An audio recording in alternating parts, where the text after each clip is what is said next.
These are dark times. Times without hope.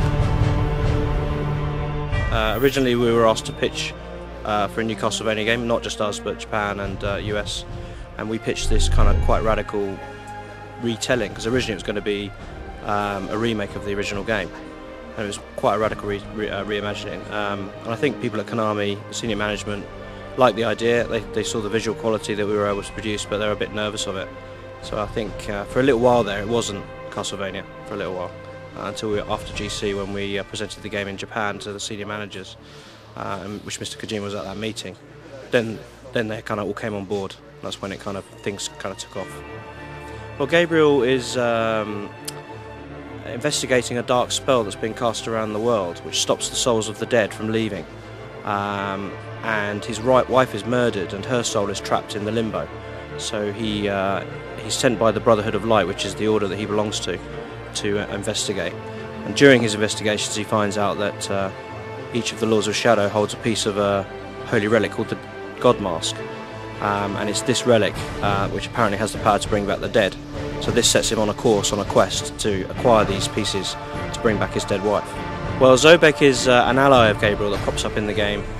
He helps him in his adventure, gives him advice. At certain points in the game they actually team up, so he plays together. He's an AI controlled character. You know, there's been some big improvements in voice acting recently in video games. Obviously Uncharted 2 had great voice actors, great script. And I think, you know, in order for us to tell a believable story, and a story that's going to have an emotional hook to the player, which is something I really wanted to do.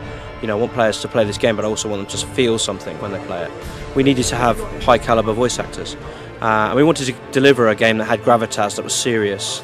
And in order to do that, we thought, well, you know, we need a Shakespearean actor like Patrick Stewart, and you know, a serious method actor like Robert Carlyle to come on board. And we've tried to remain true to that original 8-bit concept, the original concept of what Castlevania was. The combat cross is essentially a whip weapon. I mean, you can see that in the trailer, and you can see that we've stayed true to that. But you can do other things with the whip, so you can grip onto things, you can swing things, you can stake vampires with it later with an upgrade to the combat cross. And it's really the essential weapon of the main character. We have 4 secondary weapons that the player can use in addition to the whip. Holy water and daggers are something we've spoken about already. Those secondary weapons can be upgraded too, so you can do other things with them later on.